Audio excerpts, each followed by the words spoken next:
বিসমিল্লাহির রহমানির রাহিম। সুপ্রিয় শিক্ষার্থীবৃন্দ, আজকের ক্লাসে তোমাদের সবাইকে স্বাগত জানাচ্ছি। আমি সাজেদা চৌধুরী, প্রভাষক ব্যবস্থাপনা, লালবাগ সরকারি model school and college, Lalbagh, Dhaka. শিক্ষার্থীবৃন্দ, আশা করি তোমরা সবাই আল্লাহর রহমতে ভালো আছো এবং সুস্থ আছো। আজ আমরা পড়ব একাদশ ও দ্বাদশ শ্রেণীর ব্যবসা সংগঠন ও ব্যবস্থাপনা প্রথম পত্রের পঞ্চম অধ্যায় যৌথ মূলধনী ব্যবসায়। এই অধ্যায় থেকে আজকে আমার তৃতীয় ক্লাস। আমার আজকের ক্লাসের আলোচ্য বিষয়বস্তুগুলো হচ্ছে প্রাইভেট লিমিটেড কোম্পানি কাকে বলে, পাবলিক লিমিটেড কোম্পানি কাকে বলে, কোম্পানির গঠন প্রণালী ব্যাখ্যা করো এবং প্রাইভেট লিমিটেড কোম্পানি ও পাবলিক লিমিটেড কোম্পানির মধ্যে পার্থক্য দেখাও। শিক্ষার্থীবৃন্দ, তোমরা জানো যে এই অধ্যায় থেকে প্রত্যেক বছর শিক্ষা বোর্ডে ন্যূনতম একটি অথবা একাধিক সৃজনশীল প্রশ্ন হয়ে থাকে। তো আমাদের শিক্ষা বোর্ডে যেই প্রশ্নগুলো হয়ে থাকে তার মধ্যে অত্যন্ত গুরুত্বপূর্ণ দুটি বিষয়বস্তু হচ্ছে প্রাইভেট লিমিটেড কোম্পানি ও পাবলিক লিমিটেড কোম্পানি, পাশাপাশি কোম্পানির গঠন প্রণালী। তো তোমরা দেখবা যে প্রশ্নগুলো অ্যানালাইসিস করলে বেশিরভাগ সময় প্রাইভেট লিমিটেড কোম্পানি বা পাবলিক লিমিটেড কোম্পানি কি না এটি চিহ্নিত করতে বলা হয় উদ্দীপক পড়ে, কিংবা কোম্পানিটি কিভাবে গঠন করা হয়েছে সেটি বিশ্লেষণ করতে হয় বা ব্যাখ্যা করতে হয়। তো আজকের ক্লাস দেখে আমার মনে হয় তোমরা এই ধরনের কোনো প্রশ্ন আসলে সেই প্রশ্নগুলোর উত্তর করতে পারবে। তো চলো আমরা প্রথমেই দেখি প্রাইভেট লিমিটেড কোম্পানি কাকে বলে। আমরা জানি যে কোম্পানি বলতে সাধারণত পাবলিক লিমিটেড কোম্পানি ও প্রাইভেট লিমিটেড কোম্পানিকেই বোঝানো হয়। তো সাধারণত যে কোম্পানির সদস্য সংখ্যা ন্যূনতম 2 জন এবং সর্বাধিক 50 জন ও সীমাবদ্ধ দায়ের ভিত্তিতে যে কোম্পানি গঠিত হয় তাকে প্রাইভেট লিমিটেড কোম্পানি বলে। মূলত কোম্পানির সদস্য সংখ্যা দ্বারা প্রাইভেট লিমিটেড কোম্পানিটিকে সহজে আইডেন্টিফাই করা যায়, কারণ প্রাইভেট লিমিটেড কোম্পানির সর্বনিম্ন সদস্য সংখ্যা হবে 2 জন এবং সর্বাধিক সদস্য সংখ্যা হবে 50 জন।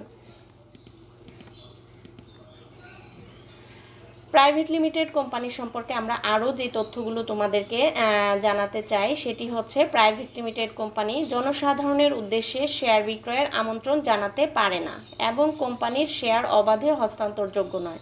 অর্থাৎ এই ধরনের কোম্পানি জনগণের কাছে চাইলেই শেয়ার বিক্রি করে মূলধন সংগ্রহ করতে পারে না এবং কেউ তার শেয়ার ইচ্ছা করলেই হস্তান্তর করতে পারে না।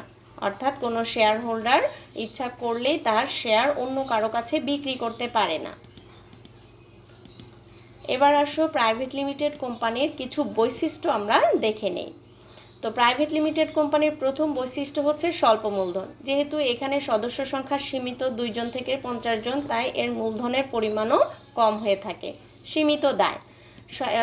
প্রাইভেট লিমিটেড কোম্পানির সদস্যদের দায়ের পরিমাণ সীমিত, অর্থাৎ সীমাবদ্ধ। যে শেয়ার হোল্ডার যতটুকু শেয়ার ক্রয় করবে তার দায়ের পরিমাণও তার শেয়ার মূল্য দ্বারা সীমাবদ্ধ হবে। শেয়ার অবাধে হস্তান্তরযোগ্য নয়, অর্থাৎ প্রাইভেট লিমিটেড কোম্পানির শেয়ার জনসাধারণের কাছে বিক্রি করা যায় না বা কেউ ইচ্ছা করলে তার শেয়ার অন্য কাউকে হস্তান্তর করতে পারে না। এই কোম্পানির সদস্য সংখ্যা সর্বনিম্ন 2 জন এবং সর্বোচ্চ 50 জন। প্রাইভেট লিমিটেড কোম্পানির পরিচালকের সংখ্যা সর্বনিম্ন 2 জন, অর্থাৎ প্রাইভেট লিমিটেড কোম্পানি কাজ শুরু করতে হলে অবশ্যই তার সর্বনিম্ন 2 জন পরিচালক থাকতে হবে। নিবন্ধনপত্র পাওয়ার পরেই প্রাইভেট লিমিটেড কোম্পানি কাজ শুরু করতে পারে। জনগণের উদ্দেশ্যে শেয়ার ও ঋণপত্র বিক্রয়ের আমন্ত্রণ জানাতে পারে না, অর্থাৎ প্রাইভেট লিমিটেড কোম্পানি শেয়ার বাজারে তার শেয়ার ও ঋণপত্র বিক্রি করতে পারে না। এবার আসো বাংলাদেশের কয়েকটি স্বনামধন্য প্রাইভেট লিমিটেড কোম্পানির নাম আমরা জেনে নেই। শিক্ষার্থীবৃন্দ, তোমরা জানো এই কোম্পানিগুলোর নাম, তারপরও হয়তোবা তোমাদের এগুলো জানলে আরেকটু সুবিধা হবে যে তোমরা বাজারে কোন কোম্পানিগুলোর শেয়ার প্রাইভেট লিমিটেড হিসাবে বিক্রি হয় কিংবা কোন কোম্পানিগুলোর শেয়ার পাবলিক লিমিটেড কোম্পানির শেয়ার হিসেবে বিক্রি হয় সেগুলো তোমরা জানতে পারবে। আর তোমরা জানো যে প্রাইভেট লিমিটেড কোম্পানির শেয়ার একবার ক্রয় করলে সেটি আর বিক্রি করা যায় না, অর্থাৎ শেয়ার হোল্ডারগণ একবারেই মালিকানা লাভ করতে পারে ক্রয় করে। তো বাংলাদেশের স্বনামধন্য প্রাইভেট লিমিটেড কোম্পানির মধ্যে আছে Walton, Banglalink, Swan Foam, Pragati limited, Matador, Best Electronics limited, GMG Airlines, Rahim Afroz, ACME limited, Pride limited. এখন পর্যন্ত এই কোম্পানিগুলো প্রাইভেট লিমিটেড কোম্পানি আছে, তবে ইচ্ছা করলে এই কোম্পানিগুলো শেয়ার বাজারে তাদের মূলধন সংগ্রহের উদ্দেশ্যে শেয়ার বিক্রি করার আবেদন করে পরবর্তীতে পাবলিক লিমিটেড কোম্পানি হিসেবে নিজেদেরকে তালিকাভুক্ত করতে পারে। সেটা একটা ভিন্ন পদ্ধতি বা প্রসেস রয়েছে। তো আপাতত এগুলো এখন প্রাইভেট লিমিটেড কোম্পানি হিসেবে বাংলাদেশের অভ্যন্তরে কাজ চালিয়ে যাচ্ছে। এছাড়াও অসংখ্য প্রাইভেট লিমিটেড কোম্পানি বাংলাদেশে রয়েছে। তোমরা বিভিন্ন সময় ইন্টারনেট বা গুগলে সার্চ দিয়েও বাংলাদেশের আরও অনেক প্রাইভেট লিমিটেড কোম্পানির নাম ইচ্ছা করলে জানতে পারবে। এবার আসো পাবলিক লিমিটেড কোম্পানি। তো সাধারণত কমপক্ষে 7 জন এবং সর্বোচ্চ শেয়ারের সংখ্যা দ্বারা সীমাবদ্ধ যে কোনো সংখ্যক সদস্য নিয়ে যে কোম্পানি গঠিত হয় তাকে পাবলিক লিমিটেড কোম্পানি বলে। তাহলে আমরা দেখতে পাচ্ছি যে পাবলিক লিমিটেড কোম্পানির কমপক্ষে সদস্য সংখ্যা বা সর্বনিম্ন সদস্য সংখ্যা হচ্ছে 7 জন এবং সর্বোচ্চ সদস্য সংখ্যা হচ্ছে যত শেয়ার বিক্রি হবে তত শেয়ার সংখ্যা দ্বারা সীমাবদ্ধ।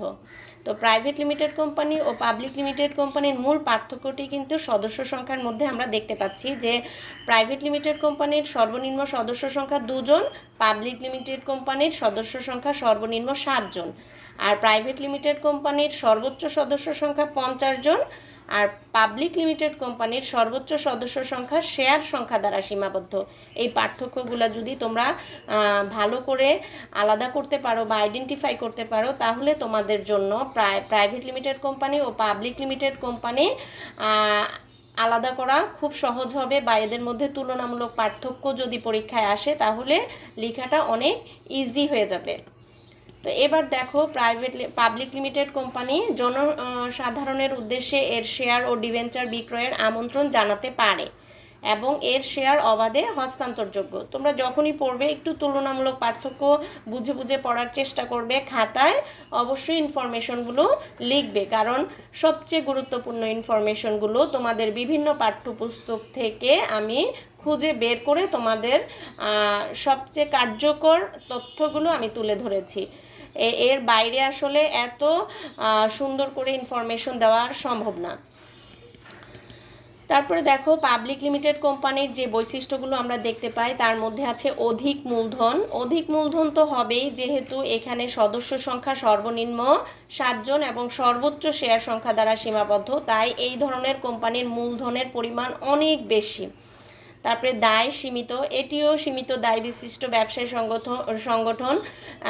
যে কোনো ব্যক্তি যে পরিমাণ শেয়ার ক্রয় করবে ঠিক তার দায়ের পরিমাণ তার শেয়ার এর মূল্য দ্বারা সীমাবদ্ধ হবে। শেয়ার অবাধে হস্তান্তরযোগ্য, অর্থাৎ শেয়ার ক্রয় করার পর যে কোনো সময় একজন শেয়ার হোল্ডার শেয়ার বাজারে তার শেয়ারটি বিক্রি করে তার মূলধন উঠিয়ে নিতে পারে। পরিচালকের সংখ্যা হবে সর্বনিম্ন 3 জন, অর্থাৎ পাবলিক লিমিটেড কোম্পানি গঠন করতে হলে সর্বনিম্ন 3 জন পরিচালক থাকতে হবে, যেটা প্রাইভেট লিমিটেড কোম্পানির ক্ষেত্রে 2 জন লাগে। নিবন্ধনপত্র পাওয়ার পর কাজ শুরু করার জন্য কার্যারম্ভের অনুমতিপত্র সংগ্রহ করতে হয়, অর্থাৎ পাবলিক লিমিটেড কোম্পানির নিবন্ধনপত্র পাওয়ার পর কাজ শুরু করা যায় না। এক্ষেত্রে কাজ শুরু করার জন্য কার্যারম্ভের অনুমতিপত্র সংগ্রহ করতে হয়, এটিও নিবন্ধকের কাছ থেকেই সংগ্রহ করতে হয়। আমরা পরের ক্লাসে নিবন্ধনের পদ্ধতিগুলো নিয়ে যখন আলোচনা করব তখন তোমরা এই সম্পর্কে ডিটেলস জানতে পারবে। সদস্য সংখ্যা সর্বনিম্ন 7 জন এবং সর্বোচ্চ শেয়ার সংখ্যা দ্বারা সীমাবদ্ধ। পাবলিক লিমিটেড কোম্পানি জনসাধারণের উদ্দেশ্যে শেয়ার ও ঋণপত্র বিক্রয়ের আমন্ত্রণ জানাতে পারে। এখানে পারে না হবে না, আসলে কপি পেস্ট করতে যেয়ে না চলে আসছে, তো এখানে হবে জনসাধারণের উদ্দেশ্যে শেয়ার ও ঋণপত্র বিক্রয়ের আমন্ত্রণ জানাতে পারে। বাংলাদেশের কয়েকটি স্বনামধন্য পাবলিক লিমিটেড কোম্পানি। তো বাংলাদেশে অসংখ্য স্বনামধন্য পাবলিক লিমিটেড কোম্পানি রয়েছে, যেগুলো শেয়ার আমরা ইচ্ছা করলেই আমাদের যে শেয়ার বাজার রয়েছে ঢাকা স্টক এক্সচেঞ্জ এবং চট্টগ্রাম স্টক এক্সচেঞ্জ সেখান থেকে কিনতে পারি। আর এই কোম্পানিগুলো এই স্টক এক্সচেঞ্জে বা শেয়ার মার্কেটে শেয়ার বিক্রি করে তাদের মূলধন সংগ্রহ করে থাকে, যেমন Beximco group, square group, Bashundhara, PHP group, আকিস গ্রুপ, গ্রামীণ ফোন, পার্টেক্স, এসিআই, সিটি, প্রাণ, আরএফএল গ্রুপ। তোমরা যখন যৌথ মূলধনী কোম্পানির শ্রেণীবিভাগ পড়েছো তখন দেখেছো গ্রুপ অফ কোম্পানি বা হোল্ডিং কোম্পানি কাকে বলে, সাবসিডিয়ারি কোম্পানি কাকে বলে। যেমন এগুলো হচ্ছে সব হোল্ডিং কোম্পানি, এগুলোর আন্ডারে অনেক সাবসিডিয়ারি কোম্পানি আছে। যেমন বেক্সিমকো গ্রুপ, এটা হচ্ছে হোল্ডিং কোম্পানি, এর অধীনে বেক্সিমকো ফার্মাসিউটিক্যালস, বেক্সিমকো টেক্সটাইল, বেক্সিমকো আর যে আরও অয়েল মিলস আছে, তারপরে বিভিন্ন ধরনের এনার্জি প্যাক আছে, এগুলো সবই হচ্ছে এর গ্রুপের সদস্য বা সাবসিডিয়ারি কোম্পানি। এরকম স্কোয়ারেরও আছে, বসুন্ধরা আছে, পিএসপির, আকিস, প্রত্যেকটিরই আলাদা আরও কিছু সাবসিডিয়ারি কোম্পানি আছে, এগুলো হোল্ডিং কোম্পানি। তো এরা আবার কি করছে, এরা শেয়ার বাজারে শেয়ার বিক্রি করে মূলধন সংগ্রহ করছে, তাই এগুলোকে আমরা পাবলিক লিমিটেড কোম্পানি বলছি। এবার আসো কোম্পানির গঠন প্রণালী। এটি আমাদের জন্য অত্যন্ত গুরুত্বপূর্ণ একটি প্রশ্ন যে কোম্পানির গঠন প্রণালী বা কোম্পানি গঠনের পর্যায়সমূহ কি কি। কোম্পানির গঠন বলতে আমরা সাধারণত পাবলিক লিমিটেড কোম্পানি এবং প্রাইভেট লিমিটেড কোম্পানির গঠনকে বুঝে থাকি। 1994 সালের কোম্পানি আইন অনুসারে কোম্পানি গঠনের কিছু ধারাবাহিক পদক্ষেপ বা পর্যায় রয়েছে। কোম্পানি গঠনের যে পদক্ষেপ বা পর্যায়গুলো রয়েছে তার মধ্যে প্রথমটি হচ্ছে উদ্যোগ গ্রহণ পর্যায়, 2 নম্বরে আছে দলিলপত্র প্রণয়ন পর্যায়, 3 নম্বরে আছে নিবন্ধনপত্র সংগ্রহ পর্যায়, 4 নম্বরে আছে কার্যারম্ভ পর্যায়। তো আমরা কোম্পানির গঠনের ক্ষেত্রে এই ধারাবাহিক পর্যায়গুলো অনুসরণ করেই কোম্পানির গঠন প্রণালীটা লিখব। আর আমাদের সৃজনশীল পদ্ধতিতে সাধারণত পুরো প্রণালীটা আসে না, দেখা গিয়েছে যে কোনো একটি পর্যায় ব্যাখ্যা করতে বলে অথবা কোন পর্যায়ের কথা উল্লেখ করা হয়েছে উদ্দীপকে সেটি ব্যাখ্যা করতে বলে।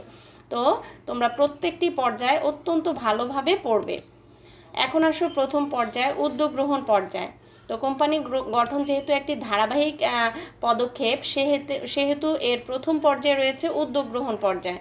কোম্পানি গঠনের জন্য প্রয়োজনীয় তথ্য অনুসন্ধান, যাচাই ও প্রাথমিক প্রস্তুতি সম্পন্ন করার পর্যায়কেই উদ্যোগ গ্রহণ পর্যায় বলে থাকে। এরূপ উদ্যোগ গ্রহণে প্রাইভেট লিমিটেড কোম্পানিতে কমপক্ষে 2 জন এবং পাবলিক লিমিটেড কোম্পানিতে কমপক্ষে 7 জন প্রবর্তকের প্রয়োজন পড়ে। এখন দেখো, প্রবর্তক শব্দটি হয়তো তোমাদের অনেকের কাছে নতুন। প্রবর্তক বলতে সাধারণত কোম্পানি গঠনের যারা প্রাথমিক উদ্যোগ গ্রহণ করেন তাদেরকে বলা হয় প্রবর্তক। আর কোম্পানি গঠনের জন্য প্রাইভেট লিমিটেড কোম্পানিতে কমপক্ষে 2 জন এবং পাবলিক লিমিটেড কোম্পানিতে কমপক্ষে 7 জন প্রবর্তকের প্রয়োজন হয়। এবার আসো উদ্যোগ গ্রহণ পর্যায়েরও আরও কিছু কার্য সম্পাদন করতে হয়, অর্থাৎ উদ্যোগ গ্রহণ পর্যায়ে প্রবর্তকগণ যে সকল কার্য সম্পাদন করেন সেগুলোর মধ্যে রয়েছে ক্ষেত্র চিহ্নিতকরণ, সম্ভাব্যতা যাচাই, প্রকল্প অনুমোদন, আর্থিক পরিকল্পনা তৈরি, নামের ছাড়পত্র সংগ্রহ। তোমরা এই পয়েন্টসগুলো ভালো করে ব্যাখ্যা সহ শিখবে, কারণ জ্ঞান অনুধাবনমূলক প্রশ্নে এই ধরনের মানে পয়েন্টসগুলো কি কাকে বলে ব্যাখ্যা করো এসে থাকে। যেমন ক্ষেত্র চিহ্নিতকরণ বলতে কি বুঝো, বা ক্ষেত্র সম্ভাব্যতা যাচাই কি, বা প্রকল্প অনুমোদন কাকে বলে, এই ধরনের প্রশ্নগুলো এসে থাকে। এখন আসো প্রথম যে উদ্যোগ গ্রহণ পর্যায়ের কার্য রয়েছে সেটি হচ্ছে ক্ষেত্র চিহ্নিতকরণ। ক্ষেত্র চিহ্নিতকরণ বলতে কোন ধরনের ব্যবসায় প্রতিষ্ঠান করা হবে তা নির্দিষ্টকরণকে বোঝায়, অর্থাৎ কোম্পানিটি কি কোনো বস্ত্র খাতের ব্যবসায় হবে, নাকি কোনো উৎপাদন খাত হবে, নাকি ইস্পাত খাত হবে, নাকি সিমেন্ট খাত হবে, এই ধরনের খাতগুলো চিহ্নিত করাকে বলা হয় ক্ষেত্র চিহ্নিতকরণ। আর এক্ষেত্রে ব্যবসায়ের ধরন, মূলধন, প্রযুক্তি, সম্ভাবনা ইত্যাদি বিষয় বিবেচনা করা হয়। তারপরে আসো সম্ভাব্যতা যাচাই। সম্ভাব্যতা যাচাই হলো চিহ্নিত ক্ষেত্রকে বাস্তবতার আলোকে খতিয়ে দেখা। এখন দেখো, বিভিন্ন ধরনের ক্ষেত্র রয়েছে। এখন সবগুলো ক্ষেত্র কিন্তু একজন উদ্যোক্তার পক্ষে বা কয়েকজন উদ্যোক্তার পক্ষে চিহ্নিত করা সম্ভব নয়।